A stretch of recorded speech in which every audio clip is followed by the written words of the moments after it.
Alrighty, everybody, and happy, Wednesday to you here. I am meteorologist Cody Barnhart. This is the Weather Confessions podcast, episode number 5, in association with Spot on Weather LLC. And I am very happy, as always, to be joined by my good friend, Matt Euler. How you doing tonight, Matty? Pretty good, pretty good. How about yourself today?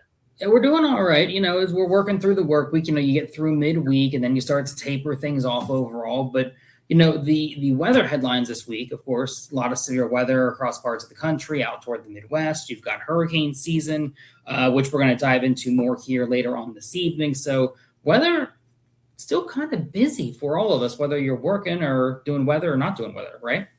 Oh yeah, and you've seen the same areas really get hit with the heavier rains as well, out towards the Midwest, associated with those severe thunderstorms you mentioned. And also down along the Gulf Coast, there's been a lot of rain that's been falling. And of course, when we talk about tropicals, there's Tropical Storm Arthur out there, which is resulting in a lot of heavier rain along the Gulf Coast. Absolutely. So that's kind of like a really good, I guess, segue to get into this thing. I will also say that a lot of heat, we're really starting to hit those. We call them the 3 H's of summer: hot, humid, and hazy. So we're starting to get to that time of year. Summer solstice is right around the corner as well here on Sunday, in conjunction with Father's Day. So happy Father's Day to everybody out there. That's a dad. Of course. But yeah, it's all kind of lining up. And then, we have that 30-day lag after the solstice where, the hottest time of year generally runs between the solstice itself around June 21st through late July.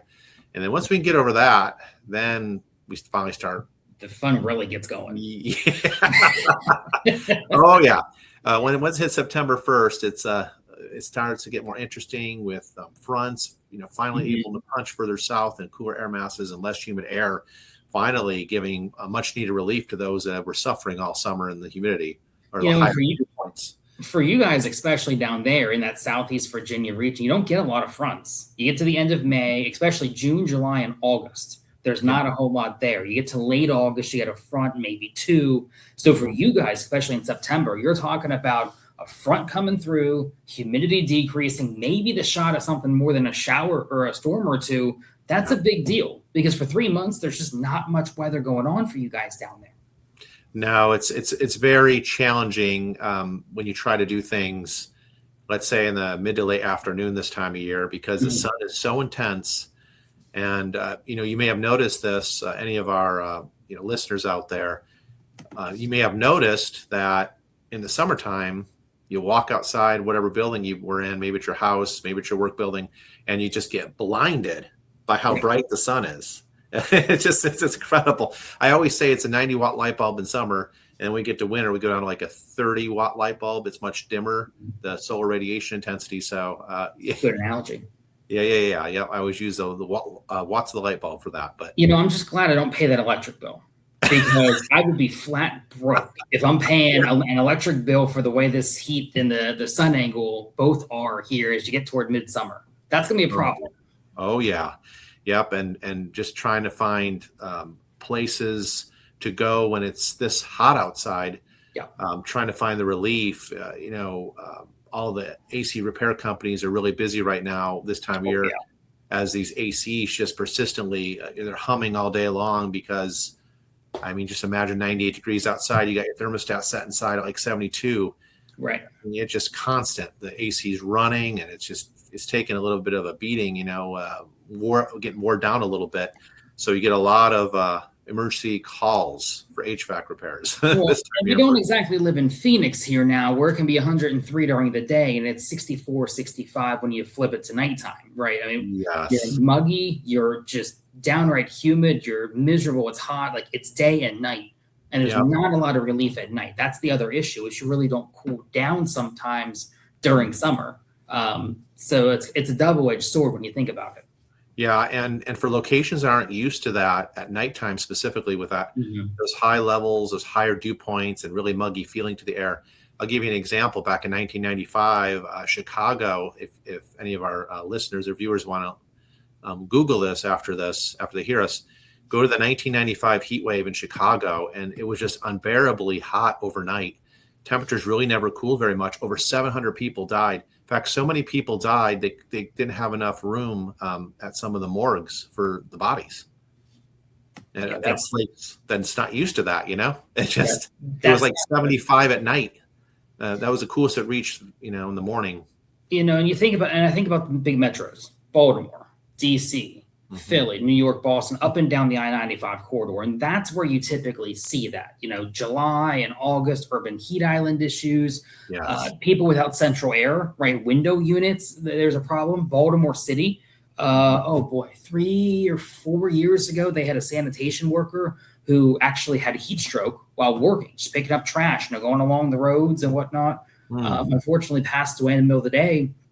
And that was a big deal because people were like, this is real. You think about you're going and going and going. You forget to stay hydrated day or night. You forget to stop, to breathe, to take a break. And then your body just says, this is the level that I can take. And that's it. And back then you didn't have the mass communication. You didn't have some of the alerts that we have today. So, the weather, how that plays a role, and it's not just necessarily location, but it's also how do you communicate that and the changes, whether you're normally used to it or you're not. Right. And there's some other interesting studies out there as well. We talk about the heat and the urban heat island and just overall temperament of people during the really hot heat waves, hot stretches. And people get more irritable, actually. And there's actually a link between crime and how hot the conditions get, and especially for those that don't have the luxury of the AC. So a lot shorter with others. And so there's interesting other side bits to this discussion about the heat, how, it may not just impact you physically, but it can also impact you psychologically as well. There's a lot of things that go along with the heat, the humidity, and just the general summertime weather, right, with storms and such. But we mentioned just a few minutes ago about hurricane season, which is already fired up. June 1st, that's the beginning of hurricane season. And that's going to be our segue, if you will, for later on tonight. So, we've had, like you said earlier, Tropical Storm Arthur, right? That's already been, you can say, check that one off here. I need to check the list again because the B names forms, and we're going to go over that in just a couple of minutes, actually, so we can look at that together and, look at the hurricane season ahead. So, the other thing with the hurricanes, and it's kind of like a tornado, it just takes one. Right. We talk about this long, drawn out season, and all these people were impacted, coastal, inland, Helene, right? Mountainous areas that don't typically see that. It just takes one storm. That's all it takes. That's it. And I'll give you a good example of an impactful storm from the past. Agnes in 1972, that occurred during an El Nino summer. And folks up in the higher elevations or higher terrain areas there, Pennsylvania, Johnstown flooding. Yep. That was and like you said, it only takes one of those events to really cause a lot of problems. So you can never let your guard down during hurricane season, even when during El Ninos, we're typically quieter on the Atlantic side. And that's the thing is, and being from PA, that's the one that really still to this day stands out so much as Agnes and the flooding, even through the Poconos and up toward the Berkshires and the Green and White Mountains of New England and the Catskills. There's flooding galore. Some of the stuff we're going to talk about later on in this episode for tonight, again, is going to be not just what the impacts are, but this specific year, the 2026 hurricane season forecast, some of the topics as well regarding the tropical systems, whether it's a tropical storm, whether it's a hurricane, when do we normally see them, when do we don't, or when we normally don't, rather. And the real big caveat that people often say every year is, but it's just a tropical storm. And if anybody lived through, I believe it was Harvey, Southeast Texas, they will tell you firsthand, and there are others, but that's the most recent example, I think in 2017, that it's a tropical storm is a really bad way communication-wise to go about a system after it dumped about, 5 or 6 feet of water on some impermeable surfaces in Houston and some major metro areas. So a lot of that here coming up tonight. And also people don't realize, we don't talk about it very often, but if you get a couple of these really strong hurricanes out in the water, it actually cools the ocean temperature down. Really cool map that we have as well to talk about that here later on in the episode. Matt, you've done plenty of forecasting as far as tropical systems and whatnot, but you've also seen your share of coastal systems just really in general, right? Oh yeah. In a lot of cases here in southeastern Virginia, there's just not much history as far as direct hits or direct landfalls with the eye passing right over Hampton Roads specifically. But definitely, you tend to get grazed by some pretty good tropical cyclones here on the coast. Right. And a lot of times what they do is they'll go up to Cape Hatteras, the Outer Banks, and then they just kind of drift northeast out to sea. The geography is really interesting how, North Carolina kind of juts out further east. And honestly, with the warm Gulf Stream out there, the storm generally tends to follow that path of least resistance, which happens to be the warmer water with the Gulf Stream. So we have had many direct hits, but there's been some pretty good systems that have impacted us with storm surge and some flooding in here. I can tell you, the 2003, I believe it was Irene that went into North Carolina. Yeah. And on that east side of it, that's where we were in Hampton Roads, and there was just very bad flooding. We had a lot of the storm surge, the high tides on top of it. It was bad. And that was one of the storms as well that brought a number of tornadoes, if I'm correct, I think as well. That had a lot of flooding, a lot of storm surge. There were a number of tornadoes with that as well inland. Yes, yep.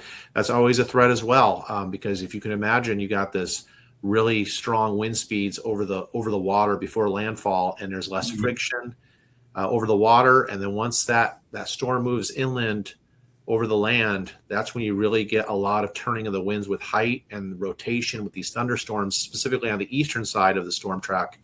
And you get a lot of short spin up tornadoes. I remember one tropical storm a couple of years ago.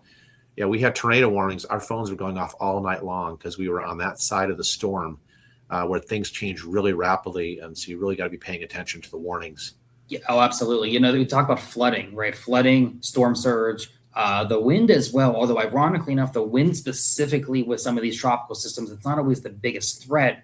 But again, you've got tornadoes, you've got the chemicals in the water, because if you've got these big, I hate to use Katrina as the example, but any storm in general, and look at big ones like Andrew and Katrina and Irene and Helene, look at all the stuff that's kind of floating around in the water, right? The chemicals, the trash, sewage, it's really nasty and disgusting, but that's what you're walking out into, or what's washing through people's homes and businesses. So there's a lot of these kind of hidden, I don't want to call them secrets, but hidden hazards, maybe a better term for it. Tornadoes, I think very much they fall into that category.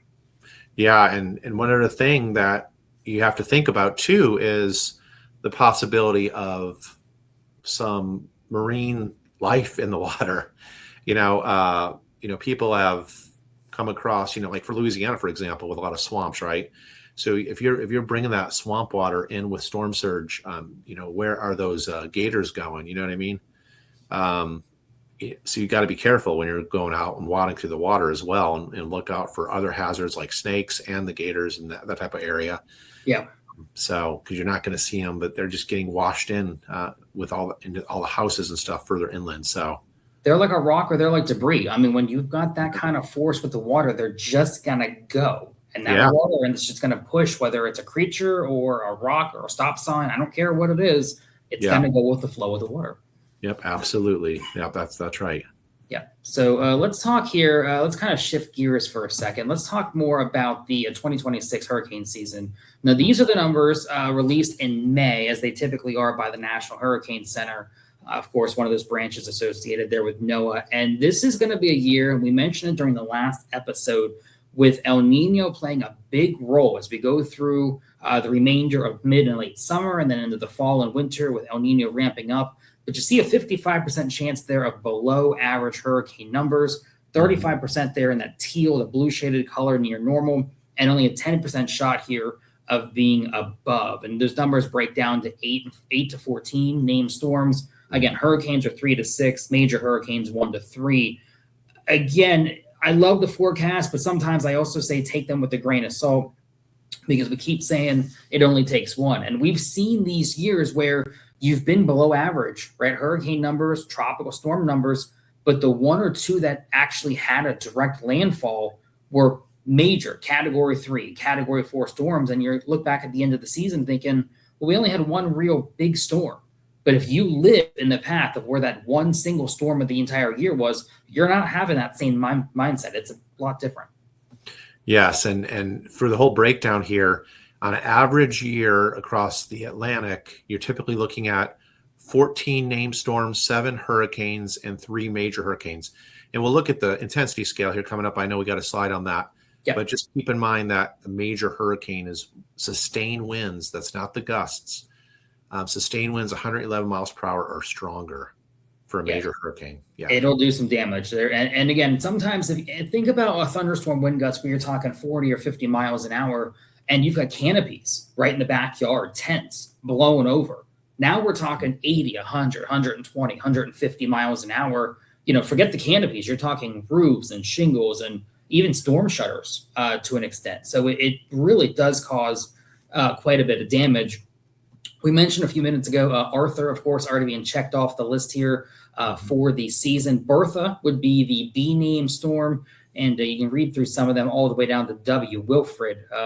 Is there one, Matt, that stands out to you here looking at these on this episode? A name? Well, I guess I have to say another one because Isaias is back, and we all remember, how do you pronounce this thing? And we're looking at this monster over the water. It's like, oh my God, this thing is returned already. Yeah. The ice storms seem to be the worst storms for Hampton Roads, honestly. Mm-hmm. If you look at our history of impacts from tropical cyclones in this area, it's something about the ice storms. I don't know what. If you remember, in November of 2009, we actually had Ida, which was down in the Caribbean, and then it started drifting further up east of Florida, and it got absorbed by a mid-latitude storm. And it really produced a lot of heavy rains. And again, it was ice storm, Ida. Right. They called it Nor-Ida because it became basically a combination of tropical characteristics and extratropical characteristics. And so it packed quite a punch. That was Ida. I tell you, that was a good one. Nor-Ida. That one there, because it went so far north, right? It started to lose its tropical characteristics with that, but the impact was still the same if you were over the water. The maritime areas, you were still talking very heavy rainfall, a lot of wind, right? Of course, storm surge, not as much of an issue, but wave heights. So anybody out with the boats, that was a big issue once again. And really, again, I think here's the thing. I think, and I want to go back here to the named storms. You get into that I list. But look where it is throughout the alphabet, right? You're about halfway, maybe just a smidge early, almost halfway or so. Yeah. Typically speaking, we're going to look at the season when you typically hit peak hurricane season here in a second. But I think the general area, or the general time frame rather, of hitting that peak season with the hottest, warmest ocean temperatures is probably around that I, J, K, or L storm, somewhere in that vicinity. Yeah. So I think all in all, when all is said and done, it makes sense for a number of those ice storms to really be problematic because you're at that time of year. It's not just where are we with the alphabet? It's that time of year with the ocean temperatures and July into August type of thing. Yeah, and by the way, a little history here.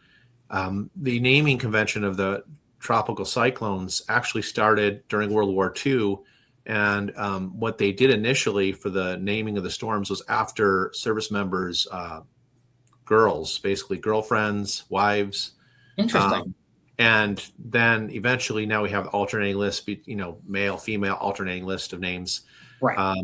One other thing of interesting note on the name list is back in 2005, a very hyperactive hurricane season across the Atlantic. Mm-hmm. And we went into... After these names ran out on the list, we actually went to the Greek alphabet for naming. That was a mess. That many storms in one season, just incredible. I get these hyperactive seasons, and then some seasons you get next to nothing, and you don't use hardly any, like not even halfway through the names, like you said. So, wasn't there a year, and I could be off my rocker, which is not really all that uncommon. But wasn't there a year about 8 or 9 years ago, like 20 teens? We were really, really close to going back to the Greek names. I think there was 1 or 2 years where we were down to like the X or the Y name storm. And we were like, oh boy, we got a month and a half to go. We might be in trouble here. And I think we actually were okay. But I think there was a year or two, I can't remember what, I'll have to do some more digging, that we were really close to that. Yeah, I'd have to dig into that myself. I couldn't answer that off the top of my head, but I Right. will say, with it's just really interesting how some periods are more active, some seasons, and others are just really dead.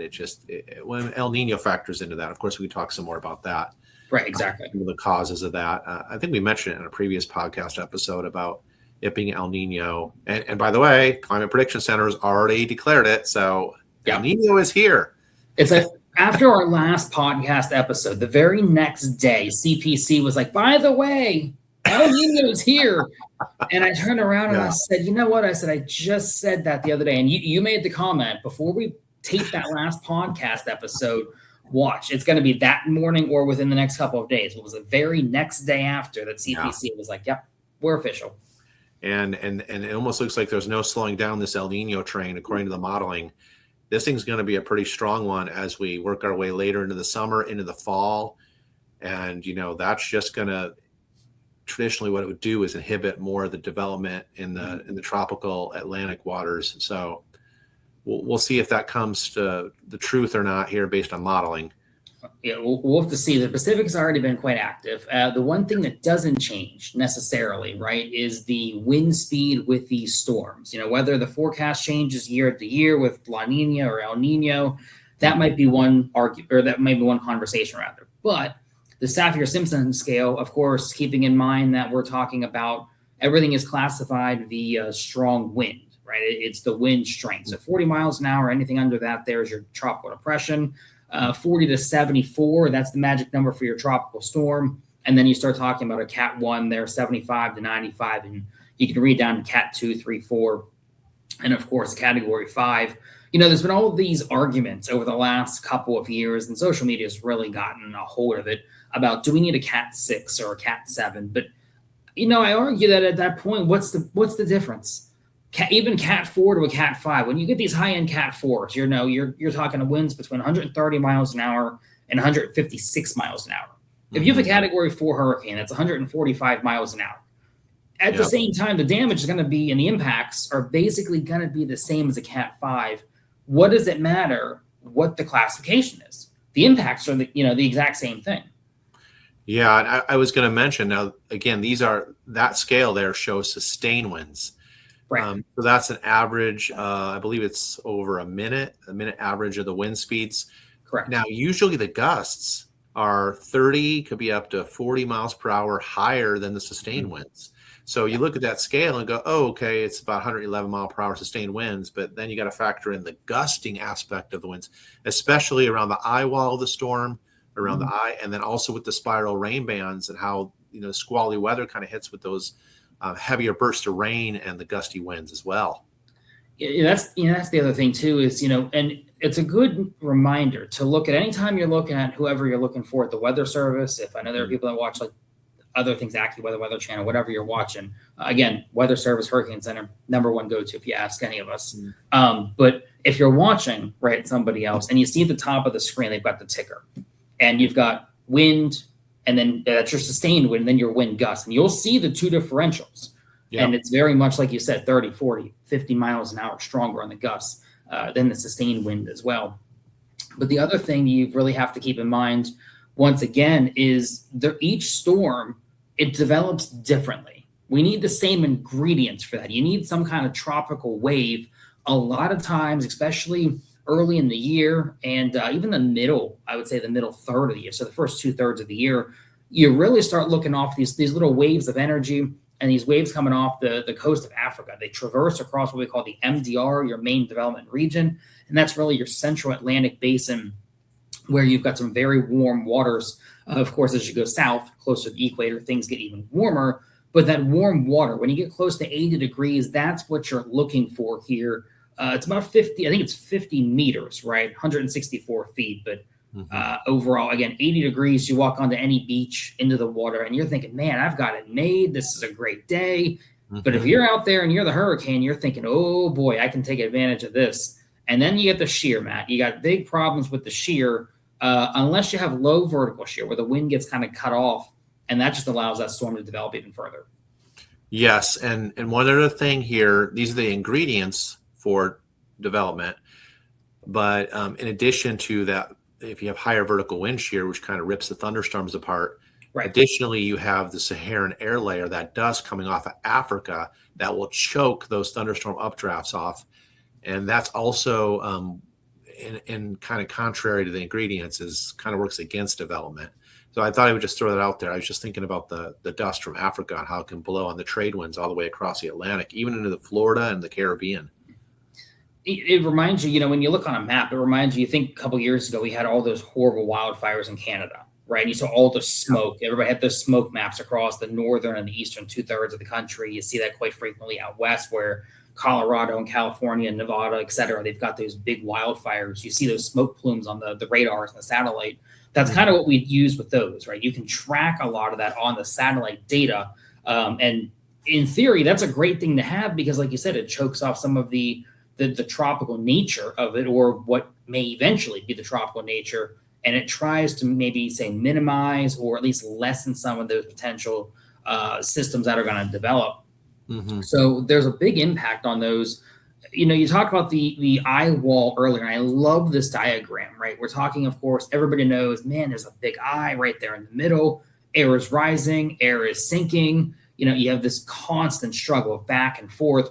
But then you have the eye wall, and that's where people often forget that when the hurricane hunters fly through, that is the strongest part, and really, you could say the most dangerous part of the entire system is the eye wall, that ring right around the outer edge of the eye itself, the tropical system.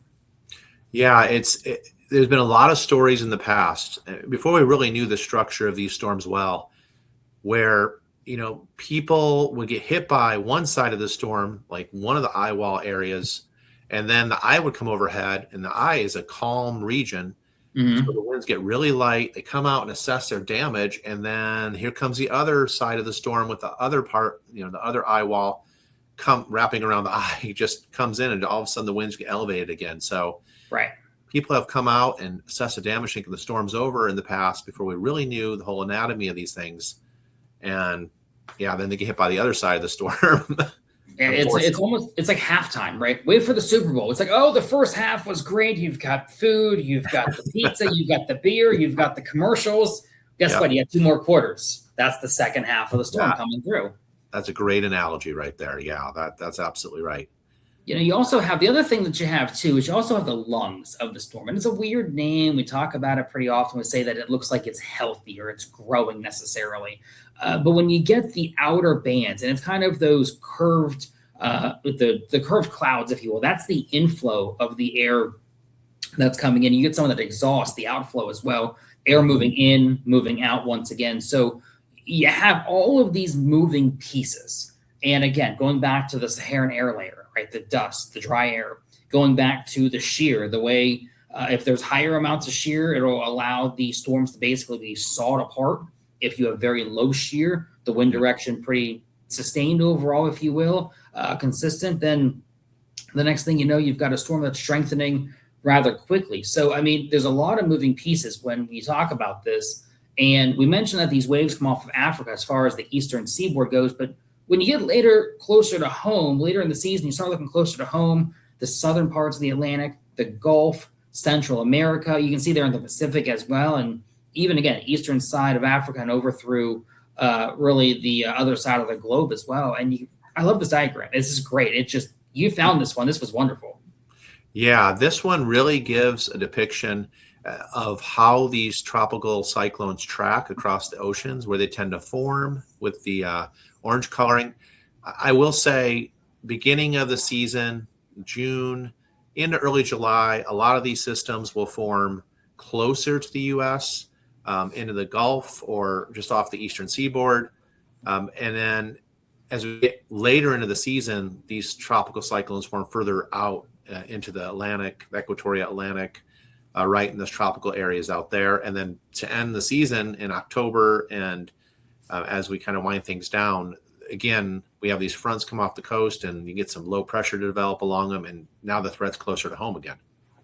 Yeah, there's a lot of things that are in play, and it's not a matter of really just the warm season, right? Even when you start to get into fall, hurricane season begins June 1st.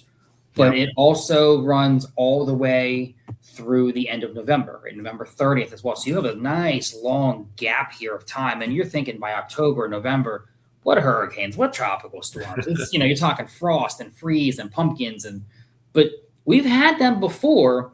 And, again, keep in mind, and I always use an example, Labor Day, right? It's cheaper afterwards. The kids are back to school to go to the beach. Yep. It's still very warm. Those ocean temperatures are very, very warm. And a lot of people like doing that because you miss the peak season. But what happens with those water temperatures is they slowly cool. They don't cool overnight. And as long as you've got those right conditions, right, it can still be September, which of course is peak.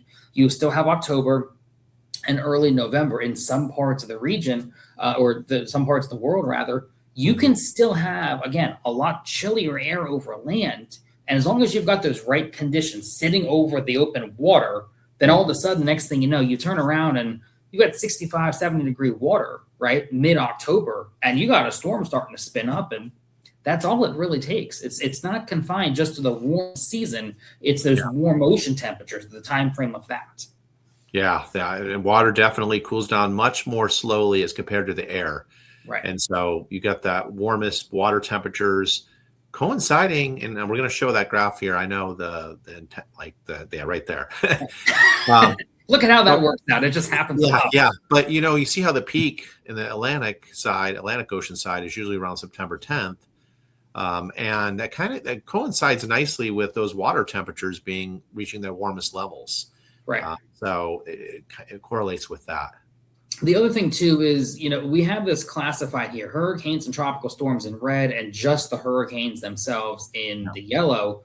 Also, note there's a second peak, if you will. You have your main peak right around September 10th, but notice towards, say, mid to almost late October, about October 17th, 18th or so, somewhere in there, you have another little peak. And you have one more trying to get something going there around the early parts of November, say November 8th or so. So again, just these little indications that you still have some very warm, favorable ocean water temperatures that are out across the large bodies of the Atlantic, even the Pacific, every once in a while, depending on the way the season's gone. So yes, it's a quick ramp up and a quick ramp down, but you still have some mini peaks, if you will, on the lingering backside of the season, because you also still have some of that warm water, like you just mentioned. Yeah, and I mean, think about really in the past, a real intense storm is the perfect storm. Sebastian Junger, he wrote that book. Right. And, that was Hurricane Grace working its way up the western side of the North Atlantic, merging with a strong middle latitude storm. And it produced one of the most prolific storms ever in the North Atlantic. And so kind of getting into your October talk, it was in late October that occurred. So, I mean, you're just not necessarily out of the woods, especially when you combine those middle latitude storms with these tropical storms and combine the energy, they meet up at just the right time. It can really result in some bad things. I go back, and this is, I'm going to stop for a second because go back to Sandy. Yeah. One of the strangest Superstorm of 93 is the generational storm. Sandy might be the only one in either of our lifetimes, honestly, to do what it did, to turn around, was going to go out to sea, was this major storm. I think it was a 4 at one point. It was a major hurricane. I know that for a fact. Then it comes up this eastern seaboard. It was like, it's creeping closer, a little west, a little west, a little west. And then it was like, okay, you've got a front coming in from the northwest. You've got a storm coming up. You knew there was going to be some interaction, but is that 50 or 100 miles east into the water? Or does that maybe pull the storm back toward the inland areas? And that's exactly what happened. Is you had that jet stream coming in. There's a trough in the northeast coming out of southern Canada. So that was here. You had the storm coming up the eastern seaboard. As this came in, it pulled Sandy back and it rotated. Yeah. And we all know what happened in New Jersey and Hoboken and just everybody. I'll never forget that. I have never in my life, besides that year, had snow on my birthday at the end of October. Never in my life. And I can honestly say we had about a foot of snow. The ironic part was about 6 inches was on the asphalt because it was still pretty warm pavement, right? Early season for winter. Yeah. But I've never seen the snow so expansive, Schools have to shut down in October because of a storm like that. I mean, the wind, the power outages. Yeah. It was just a unique storm that was supposed to, 200 miles off the sea. We were never supposed to see anything. And then within a couple of days, it hooked back to the left. And it's that classic signature.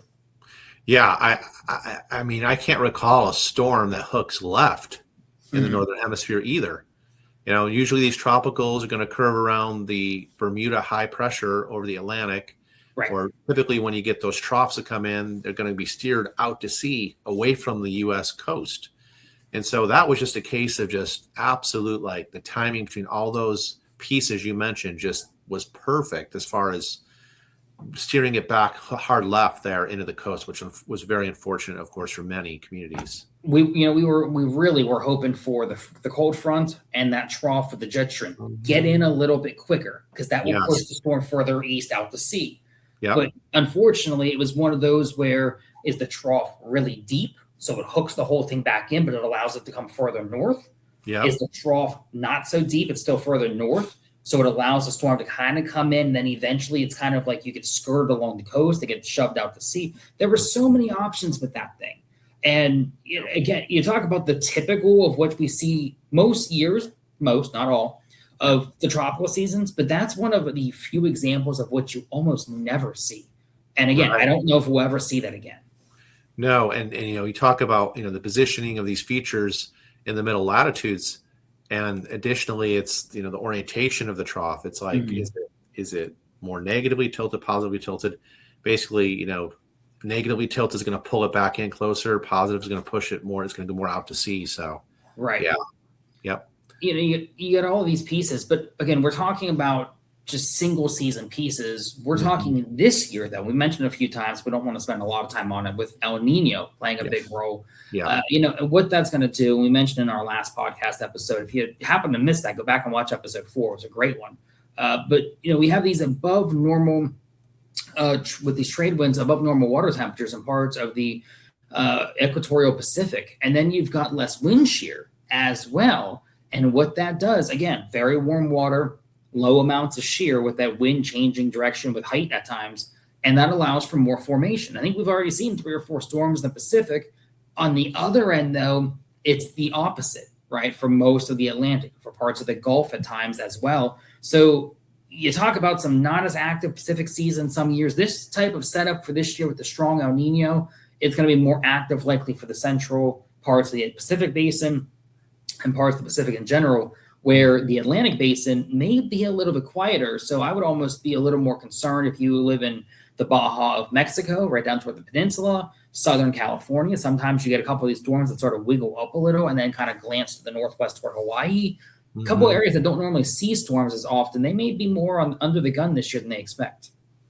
Yeah, and one thing here is interesting is, with the eastern North Pacific, with the less wind shear and more hurricane activity and El Ninos, sometimes you can get a system, a tropical disturbance that moves across Central America and goes into the Gulf.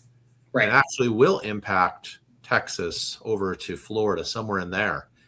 In fact, Arthur was kind of like on that edge there before we moved up towards Texas. And I mean, so they can cross over through Panama there, and through parts of Mexico into the Atlantic side as well, these systems when they form. And that's a very mountainous part of Central America, getting down even into parts of Mexico as well. But it's not a lot of land in some areas to get from one basin of water to another basin of water. And if it can hold or withhold a circulation for the most part through that mountainous terrain, it will probably work its way through, most likely. One of the last things we want to leave people with episode 4 here is just a few stats. We talk so often from June and July getting ready for hurricane season, and then August and September and sometimes October is like, boom, it's here, just like severe weather season. But severe weather season, I think, is more commonly thought of in a sense. It's easier to maybe be able to visualize. We've all, for the most part, seen hail. We've all, for the most part, seen wind damage. More than, our fair share have seen tornadoes or tornadic damage. So it's easy to visualize that. But if you don't live through a landfalling strong tropical storm or a hurricane, it's hard to get and make out exactly what it's like to live through that. Yeah, and this kind of gets into the importance of making sure that you have the hurricane kits. Just if you live in a coastal section, on that graphic we showed earlier, where you typically get the formations and the tracks, you never want to let your guard down. Always want to make sure you have your hurricane kit, and then kind of know your flood zones where you live. Oh yeah. When you buy homes and stuff, maybe ask and research it more to find out if that area floods regularly, especially when, from the past tropical cyclones that might have come close to the coast or further inland. So you always want to be ready. Like you said, it only takes one landfalling storm really to cause big problems. And I want to go back real quick as well. We just had for those of us that were reading some of that graphic, you've got the first two bullets on there. Mm-hmm. We had 30 named storms in one season. We had another season with just one. Mm-hmm. Just one. Yeah. And you go into each season, you don't know what's going to happen. To kind of circle back to the beginning of our podcast episode, be prepared, right? Yeah. If you went into a season thinking, oh, we're going to have 30 storms. Yeah. 9 times out of 10, we're probably not thinking that. But you're also not thinking you're going to have one. You have 30 and you just get halfway through and you're like, man, when is this going to ever end? It's one after another. And then you get to another season. I think it was 74 as well. And it's like, we're waiting for something, and then you have storms again. And it only takes one where you have 2 storms. 2025, of course, was Melissa last year. And back in 1980, Hurricane Allen, both of those, the strongest 1 minute sustained wind gust at 190 miles an hour. So again, each storm is different. It's got its own characteristics, but you don't know what each season's going to, what it's going to bring you, what to expect. And that's why the communication, the preparation, you don't want to have to go through a storm to have to know how to be ready to go for the next one. Right. And just one more thing I wanted to mention here is the intensity of these systems. People that are well seasoned and live in hurricane prone areas and maybe they've hunkered down for one of these before, it might have been a weaker storm. But there's been cases where these systems can rapidly intensify within a 24-hour period. Yep. And you might go from a category 1 to a category 4 storm in just 24 hours. And so you never want to underestimate the power of these storms because they can change. The intensity can change over short time periods really rapidly. It's amazing. And real quick to your I-name storms, right? Isaiah, as we went back to it, look at the bottom there with most tornadoes spawned by a single storm. There you go. There's another I-name storm, 2004 with 120. Yeah, exactly. I remember it was Jim Cantori was reporting on the Weather Channel. I think it was SES. I'm probably butchering his name, but I remember this. This was back in the summer of 20. This was in July. And it was summer. Really, I remember Jim Cantori reporting from North Carolina, and he was getting really pumped up and excited. And so I knew this thing was quickly intensifying from tropical storm to a Cat 1. And that whole night, like I said, it was nothing but warnings with tornadoes, and thankfully nothing damaged anything in the area here. But I tell you, the ice storms, there's something about them in this area in particular. It's amazing because every storm, they can be similar. They can be very, very similar, but there's only a select few out there that can cool down the oceans. And when you talk about upwelling, right, bringing some cooler water here up toward the surface of the storms, you look at last August, right, 2025. I love this graphic, the Weather Network, credit to them for creating this. You look at the storm track right there off the eastern seaboard in red, but look at the water temperature anomalies, right, compared to average. The blue, of course, being below average there in the where the track was, and then to the east and to the west, right, closer toward that jet stream in the eastern Florida shoreline and the Carolinas, and then further toward the east, south, and east, especially of Bermuda. Those areas in orange much warmer than average. But after Hurricane Aaron passed through this last year, look at how strong that storm was. It brought those cooler waters basically from several hundred feet even below the ocean surface, brought that to the surface. And that's your end result. So you get this really strong upwelling and bringing this, this mixing, if you will, of water literally in the ocean. And you can get some of these storms genuinely to cool the ocean temperatures, at least for a temporary time. Right. And if you have another system behind, let's say, we're looking at Aaron here, but let's say there's another system behind Aaron, like an F storm. This upwelling or the cooling of the surface water can act to weaken that second storm right behind, if there was another one behind Aaron in that case. Yep. So it's really what it also does, it creates that gradient, right? Yeah. You also have a gradient there. You have really warm temperature or really warm waters and really cool water. So they're in the middle. That's a classic little, maybe a baroclinic zone. Yeah. Set up there as well. Yeah, especially the further north you get, definitely could north latitude there. I think 40 degrees or further north, it definitely becomes more of a baroclinic situation. But yeah, that is really interesting graph there. I mean, that is a great graph they produced there at the Weather Network. They did a great job on that. Yeah, and how that could impact things. Exactly. So it's, we're just getting ready to go, right? We're just getting ramped up for hurricane season. Of course, we're never really excited per se, but it's good to be ready to go. It's good to talk about it. It's good to be prepared. And you know what? If you don't see one this year, you didn't miss out on much. You got the stuff ready to go for next year or for winter. You're already a step ahead for winter when the snow and ice rolls around. Yes. And one final piece as far as preparation goes is every community has their evacuation zones, well-established evacuation zones. And of course, with the fuel, it usually tends to run out when the storm's approaching an area. Everybody's pumping their gas and filling the tanks up. So it's always important to kind of plan for that and just plan for, have that patience because there's going to be a long line of traffic leaving an area during evacuation times. Yeah, and you never know what minor issues you might run into. But again, that's why you prepare and that's right. Take enough time. Yep, that is absolutely right. Yep. Well, for those that are still with us, we've gone over our usual time frame here, a little late on this one, but we've covered quite a bit as well. So, we've had some great conversations tonight as far as the, tropical season ahead here. Of course, this has been our episode 5. Now we don't have, we're still working on, I should say, some things for episode 6. So this time of year, you get into severe, you get into tropics, you get into some interviews. So there's a whole hodgepodge of things coming in the pipeline, which is going to be wonderful over the next couple of months.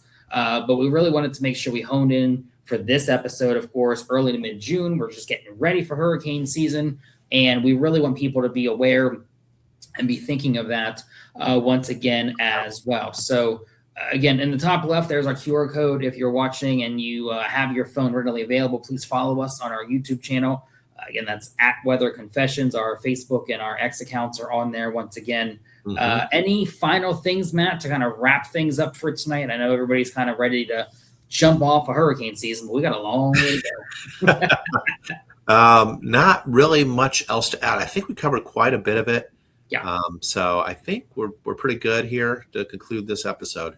Yeah, I think that's pretty much all we have, at least right now, right, for tropical season. Of course, by the end, maybe we'll circle back to a couple of things, but we'll let you know in about 4 or 5 months. We'll see how the next couple of months go.